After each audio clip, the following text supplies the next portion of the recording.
की 29 अप्रैल सिर्फ एक तारीख नहीं बल्कि लोकतंत्र के उत्सव का अहम पड़ाव बनने जा रहा है। पूरे देश की नजर पश्चिम बंगाल पर टिकी होंगी, जहां पर दूसरे दौर की वोटिंग होगी और जिसको लेकर सभी तरह की तैयारियां पूरी कर गई हैं। कल 142 विधानसभा सीटों पर सुबह 7 बजे से मतदान शुरू हो जाएगा।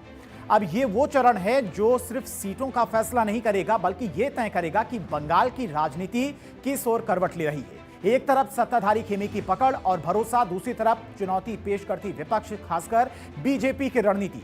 इन सब के बीच में जनता का एक एक वोट निर्णायक बन चुका है। इसीलिए कल का मतदान काफी ज्यादा निर्णायक रहने वाला है सभी दलों के लिए। 23 अप्रैल को हुए पहले चरण ने पश्चिम बंगाल की सियासत का तापमान अचानक बढ़ा दिया। जनता जनार्दन ने जिस उत्साह के साथ में मतदान में हिस्सा लिया, उसने साफ कर दिया कि इस बार चुनाव सिर्फ औपचारिकता नहीं बल्कि बदलाव और भरोसे के बीच की टक्कर है। रिकॉर्ड तोड़ वोटिंग ने न सिर्फ राजनीतिक दलों की धड़कनें तेज कर दी बल्कि यह भी संकेत दे दिया कि जनादेश इस बार बेहद सोच समझकर दिया जा रहा है। अब सबकी नजरें बुधवार पर टिक गई हैं, जब 142 सीटों पर दूसरे चरण की वोटिंग होगी। और यह चरण बेहद खास है क्योंकि यहीं से तय होगा कि पहले चरण में दिखा रुझान किस दिशा में आगे बढ़ेगा। हर वोट, हर बूथ और हर मतदाता इस बार निर्णायक भूमिका में है। बंगाल में बम्पर वोटिंग हुई थी फर्स्ट फेज में, ऐसे दूसरे चरण में कितनी वोटिंग हो सकती है तो वो भी आपको समझाने की कोशिश करेंगे। पहले चरण की बात करते हैं तो करीब 152 विधानसभा सीटें थी, यहां पर करीब 93.19% यहां पर मतदान हुआ।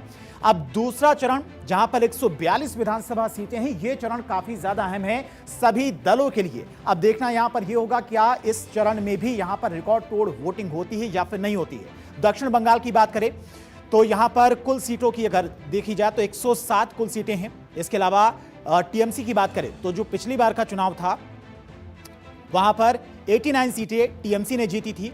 ग्रेटर कोलकाता की बात करें तो वहां पर करीब 35 सीटें हैं, वहां पर 34 सीटें टीएमसी अकेले जीती थी। बीजेपी की बात करें, बीजेपी का स्ट्राइक रेट इन चरणों में थोड़ा कम है, जहां पर कल वोटिंग होनी है। 18 सीटें पिछली बार के चुनाव में बीजेपी ने यहां से जीती थी। ग्रेटर कोलकाता की बात करें तो वहां से एक भी सीट बीजेपी नहीं जीत पाई थी। अन्य के खाते में सिर्फ ग्रेटर कोलकाता से एक सीट गई थी, यानी कि टीएमसी की यहां पर अच्छी खासी पकड़ मानी जाती है। और इस चरण में किसे बढ़त मिलती है ये देखना काफी ज्यादा अहम होगा। बुधवार को 142 विधानसभा सीटों पर मतदान होना है, लेकिन इन मतदान में जिन सीटों पर कल मतदान होना है ये मतदान काफी ज्यादा अहम साबित होने वाला है। बुधवार को 142 सीटें हैं और इन सीटों पर अगर रिकॉर्ड तोड़ मतदान होता है तो रुझान साफ होगा कि बंगाल की जनता इस बार परिवर्तन चाहती है। चलिए बढ़ते हैं आगे, बात अगली खबर की करते हैं।